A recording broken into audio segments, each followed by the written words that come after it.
Today,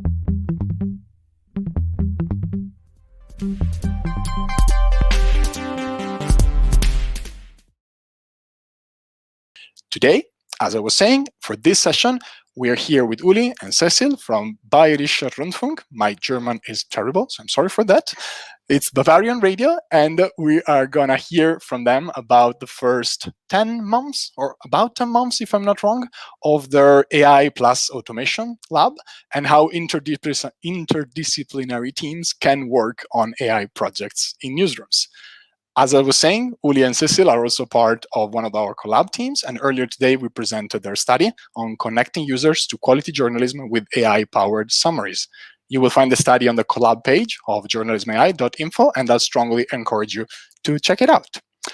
That's it for my short introduction. So I will bring us back, and as I was saying, I have the pleasure to present Uli and Cécile here. I'm so happy to have you here. I know you have a lot to tell us about your experience in your team and over the first months of this. And I'm so excited to be here to be able to learn from you all. Uli, I know you're gonna get us started, so I'm gonna show your screen with your slides to our people following us at home, and the floor is yours. Thank you. Thank you, Matthias, for the very kind introduction, and also to Charlie and the collab to giving us the opportunity to talk about our work. And we have counted, Matthias, it's 11 months into our AI and automation lab, and it's 11 learnings we have condensed for you. So let us dive into the how and why we are using AI and automation in our lab. This is the first part we're going to tackle today. The second part is about interdisciplinary teams and how we collaborate in our lab. And we want to give you a peek into our freshly published AI ethics. So just to give you an idea of what kind of disciplines are coming together in our lab, these are the amazing people I'm happy to work with. Here in the left corner is Steffen Kühne. He is our tech lead. He has a journalism and a tech background. He's a stellar programmer, as well as Michael Kreil, who is a data journalist. Sebastian Beil here at the bottom, he has a UX background and is a programmer. Morteza Charizé, he's a machine learning expert, and he's one of the colleagues who is reinforcing us with one leg in university and one leg in our lab. Rebecca Ciesielski has joined us in September, and she is an algorithmic accountability reporter in our lab. This is a focus I will talk about in a few minutes. And in the corner here, Cécile Schneider, who was so kind to take the screenshot. She's our product lead, and she will present today with me, and she was part of the collab as well. So this team you have just seen is just one part of 3 teams. We are in between the data team and our investigative team. And this is how we work together. We are getting people from each team together for projects, and we are working in ad hoc teams. I will explain later what this means. And we are also drawing in people from the broadcaster for topic expertise. So this is part of those 3 teams. As you can imagine, we couldn't come together. This was the only time, I guess, we could see each other since the pandemic started. Socially distanced, as you can see, but I wanted to take the chance to give you an impression of the people we are working with.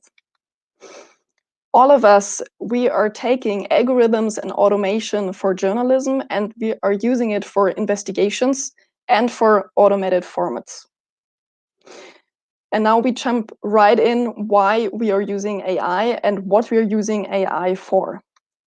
So kind of obvious with an investigative team, we are adding assets to our investigative toolbox. And I have chosen an example where all the 3 teams were working together, and also other parts of German public broadcasting. It was a story about Facebook and how the platform fails to address hate speech on its platform.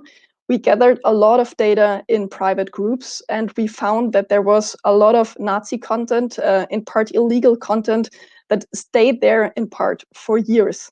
And we gathered a lot of content, as you can imagine, and we trained an object recognition algorithm that made us possible to sift through this content. So we trained it for swastikas, for Hitler pictures, for any kind of illegal content, and we found a lot.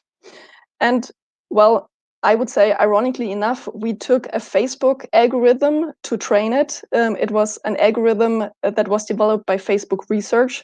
So we not only could prove that Facebook could easily detect and also delete this kind of content, we also could prove that they already had the tools on hand. And this is the kind of reporting we want to do more. It's called algorithmic accountability reporting, and it refers to algorithms that are used by firms, by governments, and we as journalists want to investigate with algorithmic methods and see how these algorithms are used. And we also want to investigate if there are better possibilities to use them. We are also using AI and automation to make our reporting broader and deeper. This is an example where we worked with our sports department. It's a prototype for text automation. And the reason why we did this was that the sports department told us that they usually don't have the time to really broadly cover basketball because games are very late and they don't have the resources to cover them, or there is a soccer game that is in parallel. This is why we decided to develop this kind of prototype together with the sports department and to, establish a data to text process and deliver this kind of text to the sports department directly after the game. And then the sports department can decide for themselves if they want to publish this text after reviewing it right away, if they want to enrich it with photos and videos and perhaps a more, let's say, emotional text. This gives the sports department, I would say, the basis to be a reliable partner for a basketball fan base, and we can cover, in this case, a topic we couldn't cover as broad as without those texts. With AI and automation, you can also make your news interactive. We did our first step this year when we published an Alexa skill with regional data. And regional data is especially interesting for us because we're a federal broadcasting system here in Germany, and we are responsible for the Bavarian region. So we wanted to take a data set that is easy to understand. This is a lot of German, but it is just saying what kind of influence the weather has on your health. So we developed a bio-weather skill that is telling people when they enter the city or their zip code how the weather might influence their health. We just wanted to get a feeling on how regional data works on a voice platform and how interactive news can really be. This is a very interesting experience for us, and we want to dive deeper in the future. Regionalizing news also means personalizing news for us. And this is why we chose this topic in the hackathon of the BBC we took part in last week. This is the prototype that fell out of 2 days of hacking. You have to enter your zip code or your city, and then you get out, we call it Remix Regional. It's I would say a regional remix of audios. And those news topics you're getting out are centered around the place you entered. So this here is a timeline, and these little marks just say where the next pieces of audio begin. So you can jump from audio piece to audio piece. And this is for us, completely new interpretation what regional audio means like. Regional audio means then a personalized regional mix. It doesn't mean anymore that we as journalists define what regional news are, but users can define what kind of regional they want. This is just a prototype, so we have to build a lot of infrastructure to really make it work. This prototype already works, but we have to dive more into that to really make it work for our users. And we're looking up for some user tests in the future. When you're talking about AI and automation, you usually also talk about replacing repetitive tasks. It's the same for us. And this is a very good example because it was important for the newsroom and for the users. As every data newsroom, we got a lot of questions when the pandemic started by our colleagues who were suddenly confronted with a large amount of data they had to report on every day. And our colleague Steffen Kühne decided very fast to do such an automated process out of it. It's a data to text and a data to graphics process. And the result is what we call our COVID newsletter. It's a website that refreshes 4 times a day with the official COVID data, and that gives our newsroom an overview over the actual data, over trends, and over the graphics, the pandemic over the time. We tested it with our newsrooms, and as it worked, we also published it for our users. And this is, for me, a very good example to really cover a pain point for the newsroom and also for the users. Now Cécile will jump into the slides, and she will tell you how to implement AI and automation in the newsroom. On my side, I'm Cécile. I'm responsible for product in the AI and automation lab. Yeah, the great lab. We are 11 months into the thing, and we learned many things about implementation on the technical side, but even more importantly, also on the human side.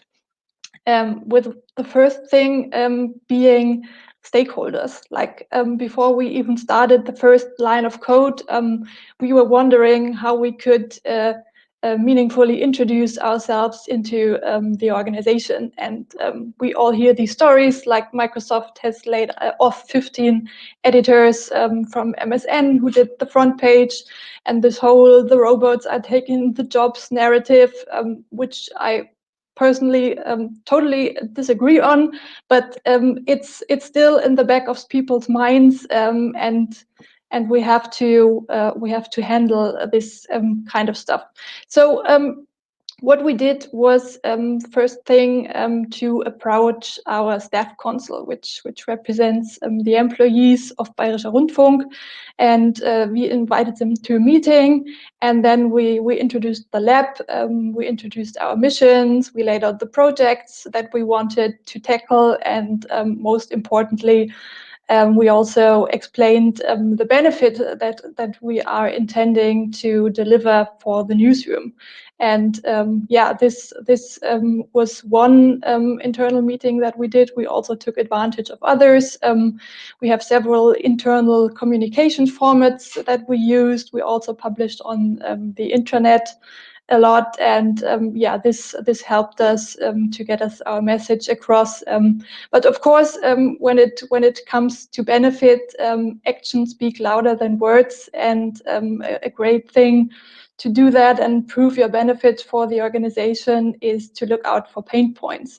I'm a design thinker, so for me, this is already an obvious starting point for product development, but it's even more useful when you're coming new into an organization and you want to provide value. And Uli already introduced the Corona figures that Steffen did. We have to say the pandemic really handed us a golden opportunity here, because this automation really takes a lot of workload of people's shoulders. It saves them daily wrangling of the data, and Steffen designed it in a way that they get all the right graphics, they get all the right texts and interpretations of the data on all the right regional levels. So it's really a huge work saver for all the people working in our different newsroom, and they're working with this daily. And as Uli said, it's also been delivered to the users. So this has been a great way for us to give back to the newsroom and to show the benefit of our automation techniques here. This is one very specific use case, but luckily we don't have a pandemic every day. And of course, one thing you would do in a lab setting is also experiment with technology. And we have all the shiny new things in the world of AI that we are keen to try out. And of course, this is also something that we did. It gets your creative energy flowing within the team, and it's great to experiment. And this is what we did with our AI-based summarizer. So we set up a BERT model. We started training it. We experimented a bit with the context. And yes, what we saw in the results was that they were okay-ish. They weren't very good. They were okayish. And then comes the interesting thing, because AI technology can really be very context sensitive. And when you want to go from okay to good, it really makes a lot of difference what you want to use it for. For example, in the summarization case, if you want to summarize news articles or medical records or books or creative writing or whatever, because then you really need to train with this very specific data and take this really into account for your whole development process. So that's a very, very important learning for us, that there's a certain threshold to be crossed. You can start trying out technology and experimenting, but if you really want to make it work, you have to work towards a very specific use case. And this is also the place where workflows come into the equation, because the beautiful thing about AI is you can, on the one hand, set up new augmented AI workflows, but you can also use it to improve and augment existing workflows, like we did with our sports team, with the basketball news, where they use an AI generated pre-product to base their reporting on. Yeah, but also in the case of our summarizer, there was learning involved, because after we used it for our experiments within the collab, we thought about if we should develop it further, and we decided to pause development, because the internal use case where we want to use it for is not totally shaped out yet. And how this workflow will look like will really make a lot of a difference to the development, because it's really a difference like day and night. Already on the technical side, if this thing is used in the newsroom, where people sit in front of it sweating and waiting for it to work faster, or if it's a thing that's working somewhere in a backend and cranking out SEO descriptions during the night. So the workflow really determines the way of the development here.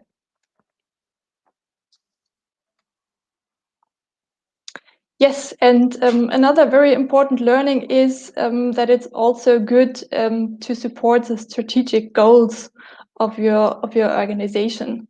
I know this firsthand because I also had a role where we lived the opposite, and this didn't end too well, because if you're a small rocket, it's always good and useful to contribute to the mothership.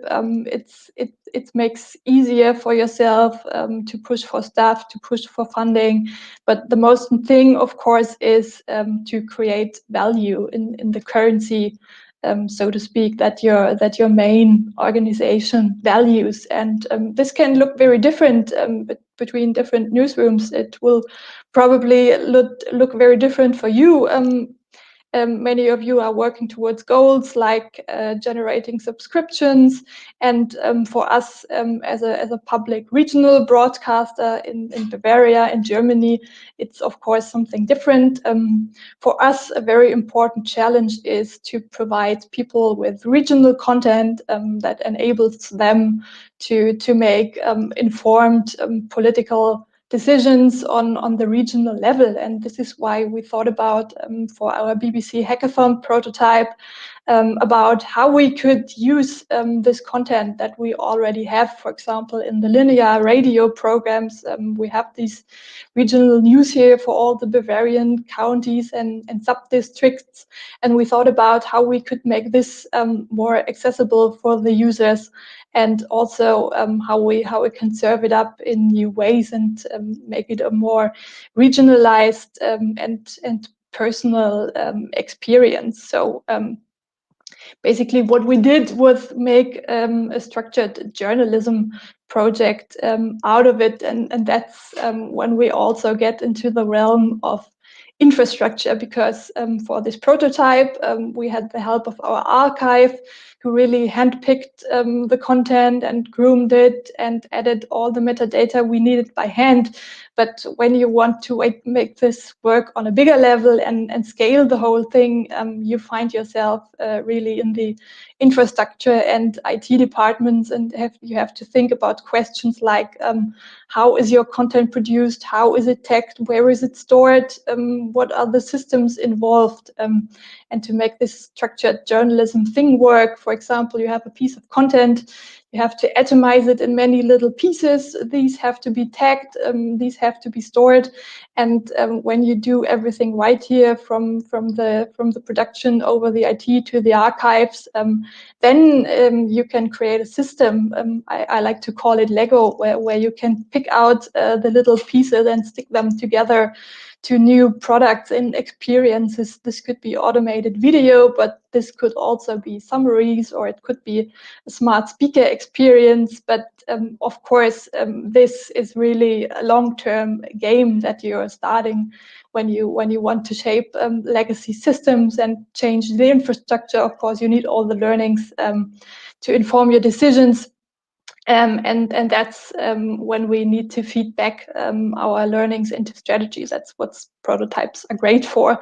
But this is also what the collab here has been great for so far, because we all have these bright minds around us asking the same questions, but coming from different backgrounds. And it has been so valuable to get all this input and to get new ideas to try at home. And of course, speaking of home, it's equally important to foster collaboration within your own organization, and to get the different departments to work together, because otherwise you can't really make the structural and strategic changes that you need in order to implement AI in a way that really gives benefit to your organization.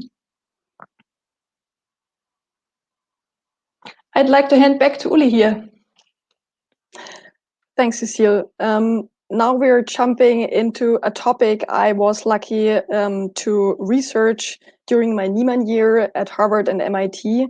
So I have built up several interdisciplinary teams now, but we are able to tap into more resources now, because I was able to talk to a lot of people in media outlets and startups, how to really work together between disciplines and how to make good work. And I picked out the most pressing topics we tackled this year when we built up this new team. Defining your mission is at the bottom of every team, I would say. It's not only important for interdisciplinary teams, but I would say it's especially important for interdisciplinary teams, because interdisciplinary teams really need to fit together like puzzle pieces. When you define your mission, and you have to be sure that your mission is narrow, that you really can tell it in one sentence, and if you go out on the street and tell it to a person, then it would be good if this person could grasp it automatically. So if you have a narrow mission, then it helps you to define the roles you will have in your team. And in an interdisciplinary team, of course, you will have different skill sets and different roles.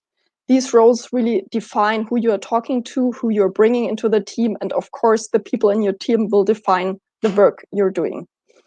Your mission is something like a moving target, which is a good thing because it will develop down the road, which is why it makes sense to grow your team organically. So if you have a certain budget, then perhaps it makes sense to split it and not to spend it at once, and really to start small with a small team. Then you can understand your mission better down the road. I guess now in our team, we're already smarter than we were in the beginning of the year concerning our mission and concerning what we're up to. So now we also understand better what kind of skill set we have to bring on our team now, and now is already different than in the beginning of the year, I would say. Cameron Hickey, who was team lead of the Information Disorder Lab at Harvard Shorenstein Center, said your mission and your team have to grow together. And this is something where we're in the mid of the process here. And I guess it's the same for all the interdisciplinary teams out there. This is what you're looking for when you're hiring, overlapping skill sets. And I'm quoting Ines Montani. She's a startup founder and a machine learning expert. And she says she's looking for complementary skill sets. This refers to this puzzle. People really have to fit together like puzzle pieces, meaning that you have special knowledge, but you have to understand more about the special knowledge of your partner in the team, of the other team members, that you can hand work over to them, that they can hand work over to you.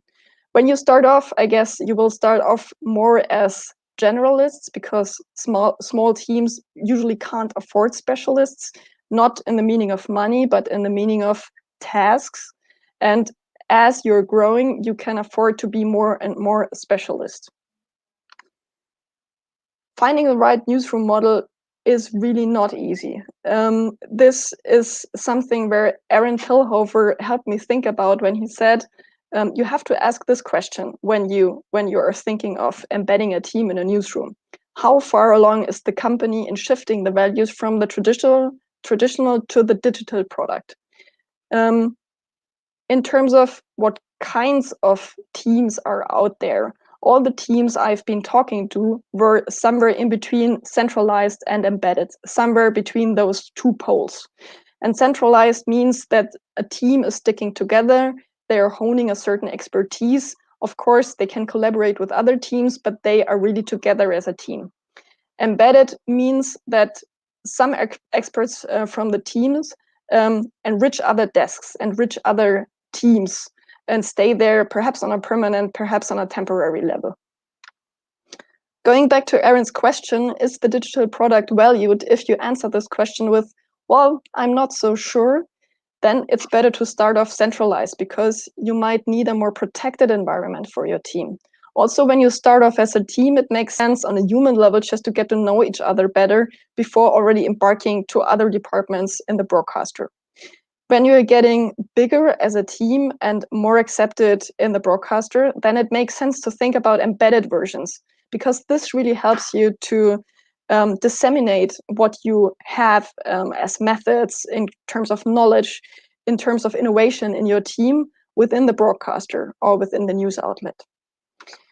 So just to give you a few examples on how other newsrooms are handling this question, I was talking to ProPublica, and they were on the left side of this axis. They are for centralized teams, because they say, if we have specialized teams like data, like news apps, these fields are so new that you really have to, well, develop this field, not only hone expertise, but really get forward with this kind of field. And for this, you need a peer or peers to talk to and really to grow this kind of knowledge. That's why they are for centralized teams.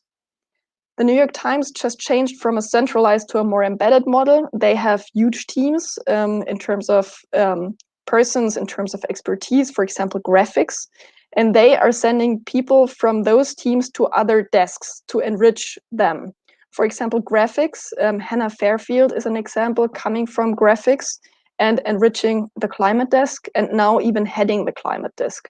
So this is also a nice example on how to create new career paths for news nerds.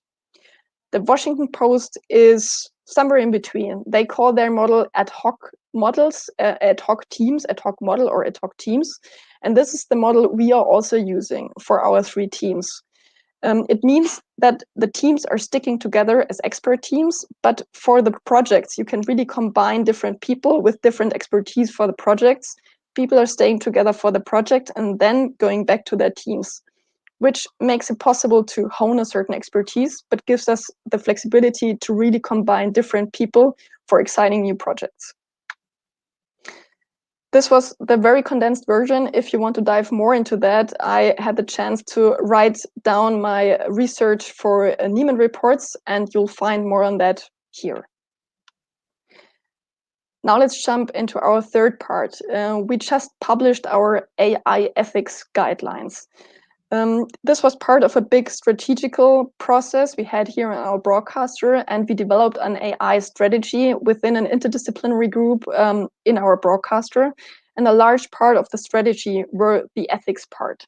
And we decided to publish these guidelines because we think they are living standards. This is something we should discuss with other journalists and also with our users. So we did that last week, and we will rework them from time to time. So we are happy to discuss them if you're up for it.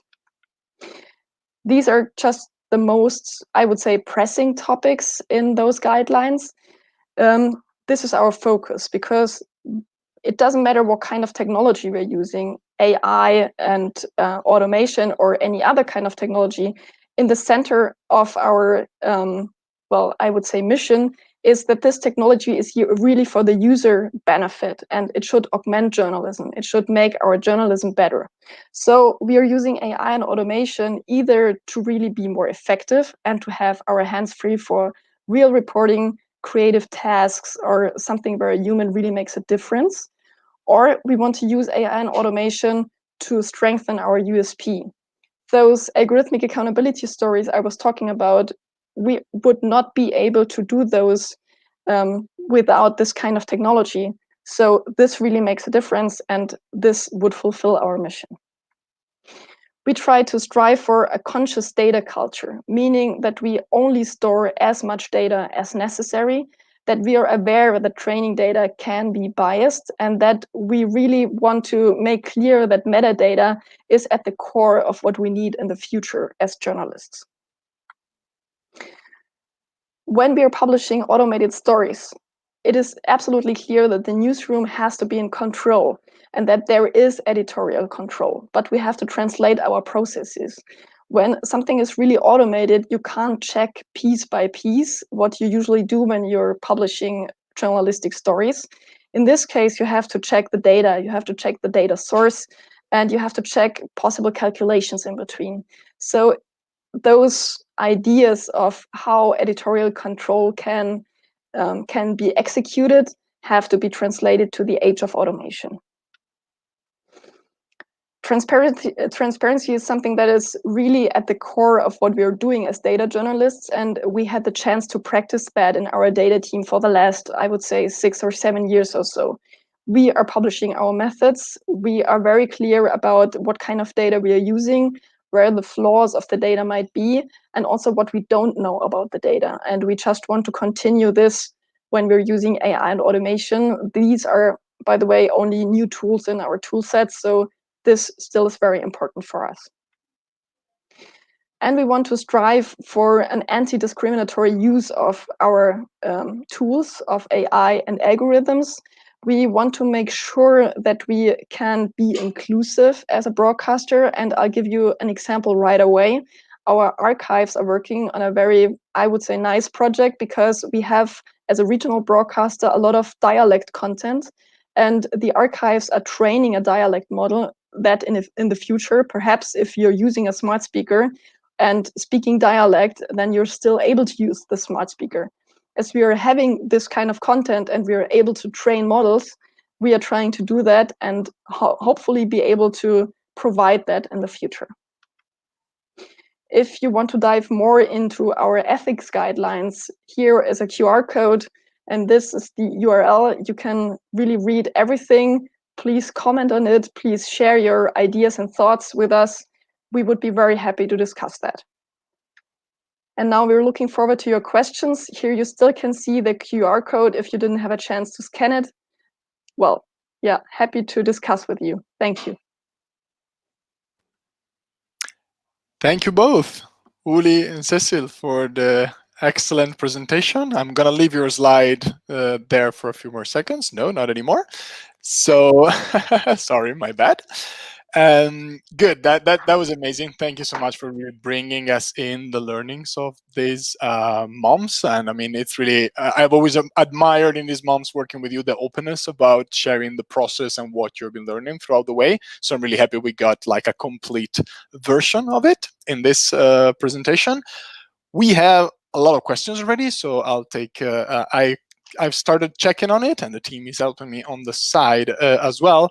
I think just to link back all the festival program in a very cohesive way, a couple of sessions at the beginning referred to your auto-summarization experiments that were, of course, mentioned by Christina and Ole in the previous sessions. So there's a lot of interest about that. So I'll just use Simon's question, I think, as an example.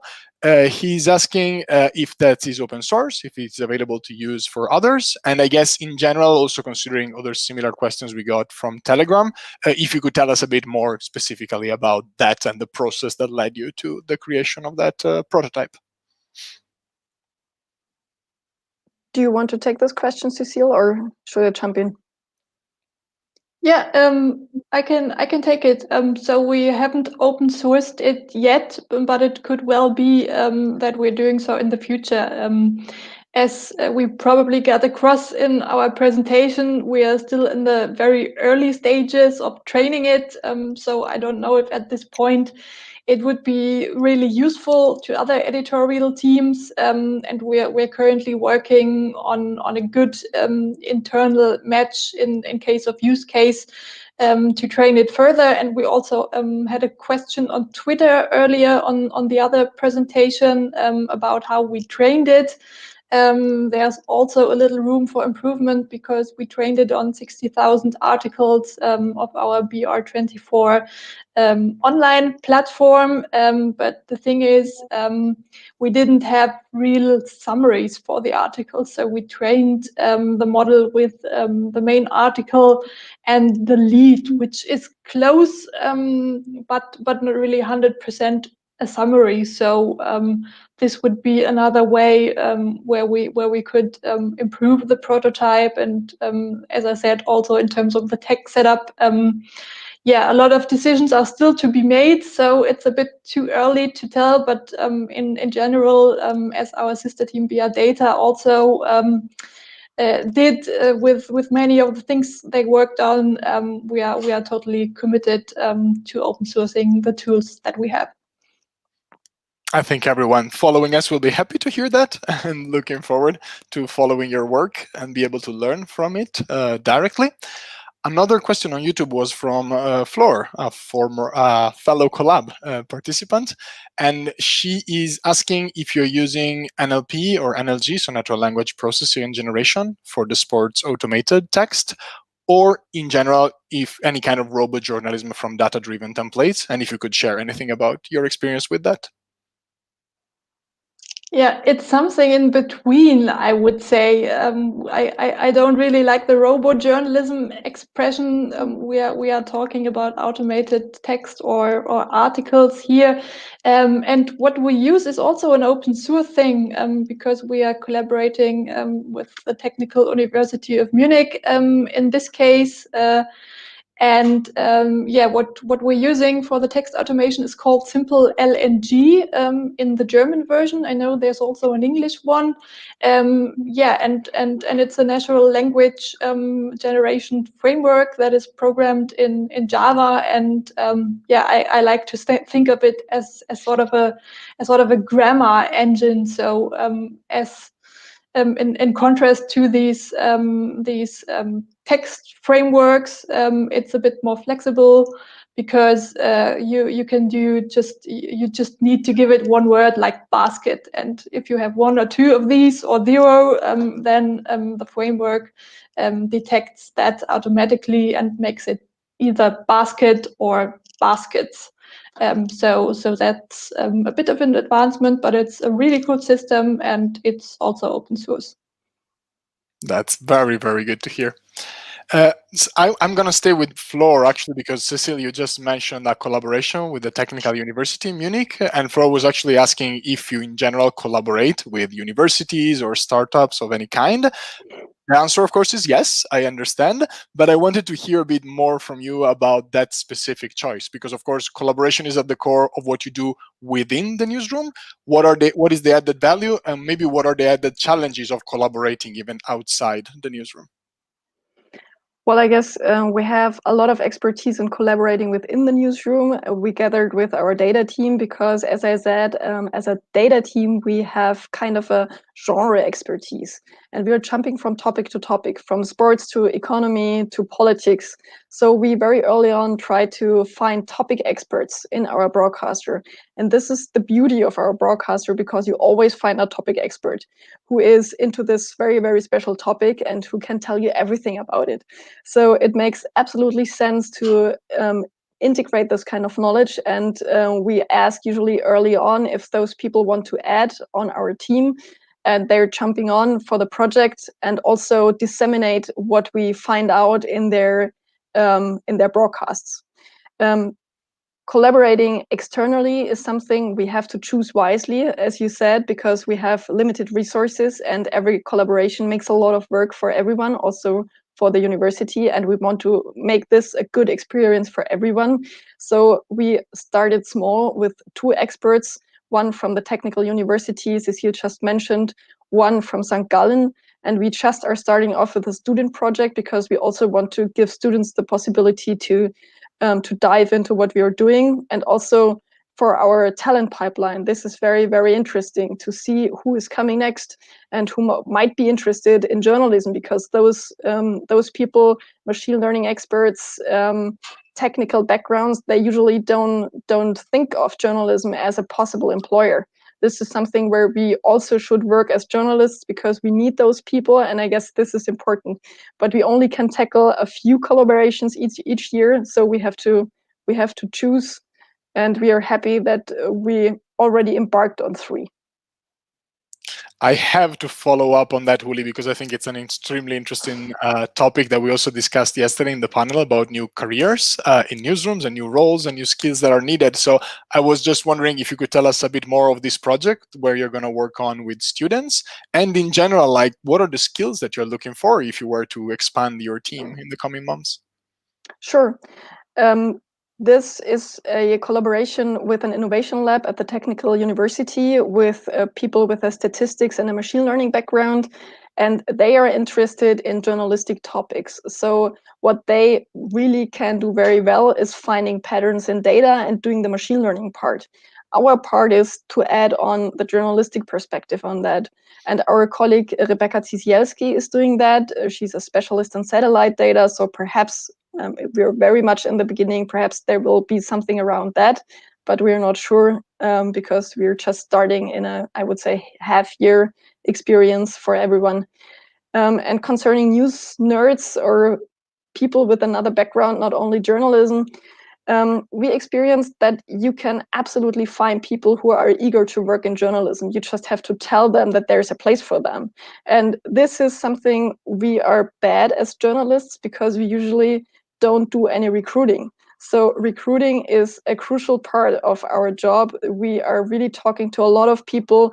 I organized several meetups during my career where people from completely other directions could meet. So we have to spread the word, and well, meetups is one possibility. Our Twitter accounts, our blogs are other means. We're getting some applications around that. These are good tools for newsrooms to make clear what kind of people you're looking for.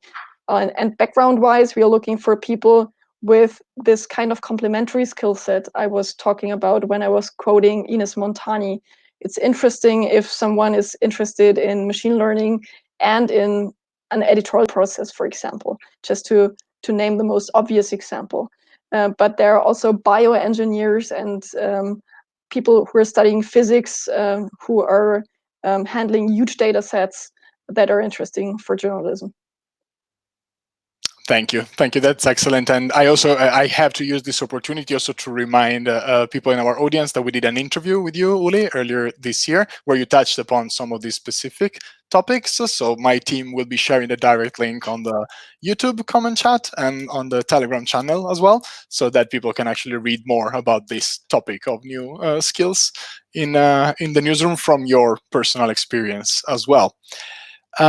I'm trying to sift through the questions and see if I've lost something. I think just staying on the team question. Charlie actually was asking about other news organizations that you learn from to build your team. And I think you mentioned a few examples, Uli, about ProPublica, New York Times, and the Washington Post, and the different models. I guess I was wondering if you have more examples of organizations, maybe smaller rather than the US giants, that are doing similar work like you and that you follow also to learn from their experience as well. Sure. There was the fabulous Quartz Lab, for example. It's only 2 people. Unfortunately, it doesn't exist anymore, but it was very promising, and I was talking to them as well. I mean, it's not a small organization, but a new organization, but the markup is doing exciting work. They were just getting a few millions, so I wouldn't say it's a small organization, but they're starting off, and I think they are really, I mean, Julia Engwin already did perfect work for ProPublica, and they for sure were a model for our algorithmic accountability work. In Germany, I would say there are some other models like Correctiv, who are into crowdsourcing a lot of data and a lot of knowledge from citizens, and who are into citizen journalism. That has a small intersection with us, but when it comes to collecting data, then it's interesting for us. And also the collab for me was very inspiring to really get to know people from all over the world. And I'm not done yet with talking to each and one of them. So I just started to have one-on-one conversations from the beginning, but I'm not through because we're so many. I don't know. Cécile, do you have more models you can think of? I think you summed it up perfectly. We could of course mention our fellow broadcasters who are also setting up data teams and innovation teams, but yeah, I'd say they are not that specific into AI yet, right? Excellent. Yeah, I think your model, in a sense, like, to me, of course, when I started following your work, especially this idea of the same team both building products and helping reporting on algorithms, it sounded like a very unique model. So I'm happy to hear that it's actually not so unique, not because it takes less value from the work you do, but because it's probably the right way to go for many more newsrooms across the world. Let's see. I think it's a very interesting experiment to combine content and product on one team. It was kind of strange to think of a team like that, and any time I pitched it in the beginning, everyone was like, really? But these are 2 different teams? And I was like, no, I'm sure this is the same mindset and we can really get something out of it. And we are honestly just trying. This is also prototyping. I would say organizational prototyping. Till now, I would say it works out fine. Let's see how it develops in the future years. And I think all those those borders between the teams, they have to become more fluid. That's why we decided to have 3 teams working together, because we just need the different skill sets working together. And if those teams really have the same names down the road and really have exact the same, I don't know, shape, I'm not sure. I think it's more important to be flexible as a broadcaster and to be able to react to new things coming up. So I would always strive for flexibility. So perhaps we have to, I don't know, find a new model in a few years, but that's not bad. I would even say that's good. I love the concept of organizational prototyping. I'll start using it as well, because I think it describes very well what you're smartly trying to do there.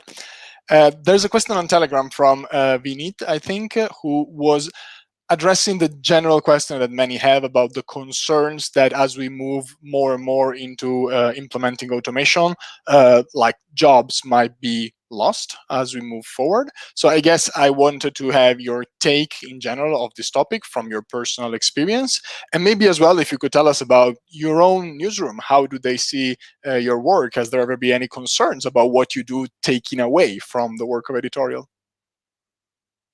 Cécile, I guess that's your favorite topic, right? Yeah, I mean, As I briefly introduced, we have also made it very clear from the start into the organization that we are not after people's jobs. Our editorial teams have a lot of work, and our goal is more to take a little bit of the busy work off their shoulders on the one hand, which is the product side, and on the other side, to enhance our reporting with algorithmic skills, which is also super important in this age of AI, because as journalists, we need to have the means to look into these kind of things and to understand it. And these are the two arguments that we usually put out when we talk about it. So it's totally not our goal to replace anyone or to make savings to the baseline, but we are on the mission to help people with their workload and to make meaningful improvements, where also the Corona newsletter is a wonderful example for, because it doesn't create any value when I have journalists from 10 different teams who are all digging up the same kind of data every morning. So it's they could just use that time better and dive deeper into the reporting or the regional stories. And this is I think better for the journalists, and also giving more value to the user, because we are automating the parts that people are really not so keen to work on. So yes, this is our take on the question, but generally, as Uli said, and I know, Mattia, it's also one of your favorite topics. I also think that in general, the robots will not take our jobs. I think it's also good to look back into history on these questions, because neither the washing machine or the dishwasher or the typewriter, none of these innovations have taken away work in the end. They just have changed workflows and changed job descriptions, and some have shifted and some have changed. So it's not about taking jobs, but it's more about adapting jobs and roles and profiles and learning to work with new tools, so to speak. Yeah, and that doesn't mean that everyone has to be an AI expert in the future. It just means that we need a sort of AI literacy and to know when to use the typewriter and when to use the computer, and what the difference is. And I could also add that Cécile usually is jumping very early into workshops with the newsrooms that are, that are part of our automations. And it doesn't make sense that we just parachute in a newsroom and say, okay, we're automating this and here's the product. So this doesn't work like that. Usually we are having a lot of conversations, for example, with the sports department, just to understand how they work, how the workflows are, that we can make educated suggestions on what really makes sense. And then you have a buy-in very early, because if the product is really solving a pain point, then you don't have to really persuade someone. Then it's kind of clear. And I guess this is the way we should go on. Someone was smiling in the backstage as you were making the dishwasher analogy, Cecile, so I'm going to bring him in. Hey, Charlie. Hi. Yeah, I love that. The bit I wanted to ask you, congratulations on a wonderful presentation, and the lab is so admirable generally. But the thing I want to come back to was your fantastic ethics guidelines. I've already said in public that I think they're an absolute model. And I think people should go and look at them, because we tend to think of the ethics piece as a bit of an afterthought. Journalists tend to think of ethics as something that happens when things go wrong, when you publish something inaccurately or libelous or racist or something, and then you've realized that you've been unethical. And I think your ethics guidelines on the AI and the newsroom piece is absolutely fascinating, because you take a broader, much more dynamic kind of definition. You know, you're looking at the user, for example, you know, they've got rights. You're thinking about the idea of regionality as a kind of ethical consideration. It's the responsibility that you obviously have as a regional broadcaster. And also, I think it's absolutely fascinating that you're looking at that intersection between the automation, the technology, and the people as in journalists and the people as in the public. And so I think it's a really, really interesting area, and I think it makes you think. I love the AI subject partly because it makes you think about the human journalism, how it might change, for example. So I recommend everyone has a look at it. But I'm interested in what you're going to, whether you're going to sort of follow up on this, because obviously, as you said, just having them sitting there. Again, newsrooms are notorious for not looking at guidelines once they're published, and also just learning, thinking how they might need to be adapted. There's obvious things like data privacy and so on, but I'd love to know in a year's time how they have worked and operated, and how they might have actually been useful and helped people to reflect on not just the tech, but the journalism itself. So I don't know what you're going to do about that, whether you're going to look at it again in a year's time, review it or something. I'd love to do that with you if you do it. Oh, that is great, Charlie. I would absolutely jump on this offer. I would love to do that because I guess external views are crucial for this kind of work. We have to review them because we just don't know everything, and we won't know everything in a year from now, but perhaps we will be smarter. We hope that this kind of prototyping we are doing will lead us to more issues, because then we have a chance to get smarter.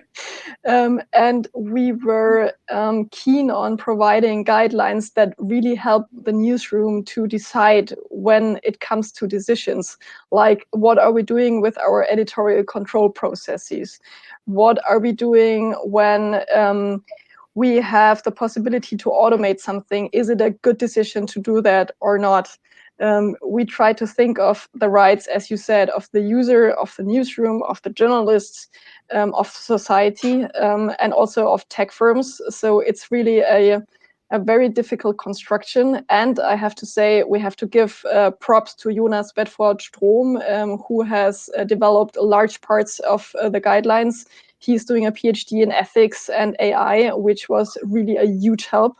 So we came together, him with a theoretical background, us with a practical background, and this was really, really a great help. But I will come back to the offer. I'll pencil that down in my calendar, and let's review it in a year from now.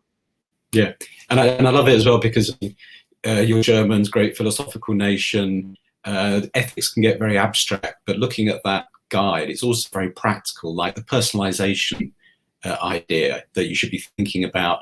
Are you personalizing your news in a responsible way? It's something that people keep bringing up. They're worried about filter bubbles. They're worried about confirmation bias. They're thinking, do I get my serendipity? So I think it's a very practical set of ethics as well. So congratulations. Thank you so much. Thank you on my side as well. We have about 1 minute to go, so I think it's almost time to wrap it up. But just very quickly, it's a common question that I get back to in these kind of situations. I'm just really curious if you could give us a sneak peek into what's next. What's going to be 2021 for the lab? Cécile, do you want to jump on this question?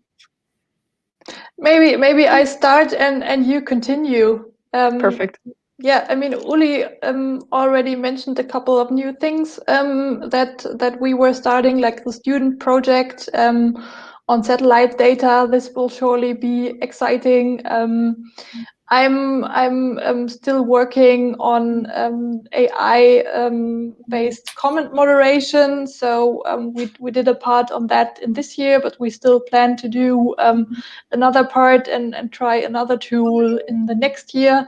We're also continuing with text automation formats. I'm currently in a workshopping process with our stocks department, and we're looking into automating articles about the stock development, maybe for the time frame of a week or so. So this is still ongoing.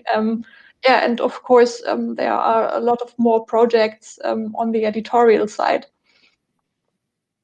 Yeah, I hope we'll publish a bigger algorithmic accountability story beginning of next year. And I guess the big task in front of us is really to work on our infrastructure. I mentioned structured journalism, and we are trying to embark on a structured journalism project within our broadcaster and really get everyone on the table, like archives, IT, our lab, I guess a lot of more people we don't even think of now, to be able to have the infrastructure down the road in a few years that we are able to really provide interactive news. And to get this, I would say, balance between prototypes, also for our head, because we have to publish something sometimes. You can't always work on infrastructure. And then the really important infrastructural work, I guess, to get this balance next year right, that will be the big task. Thank you so much for this overview. I can only say that I'm really looking forward to keep following your work, as everybody else following this festival should. So on my side, we can wrap it up here. Uli, Cécile, it was a pleasure, and I'm really, really happy that we got the chance to showcase the amazing work that your team is doing. So please bring our congratulations to the entire team that you here represent. We will. Thank you for having us. Thanks a lot. Thank you so much. We have one last session of the festival coming up in 1 hour, where Charlie is going to moderate the conversation to close this fantastic week. So we will see you all online at 4 p.m. GMT. See you soon.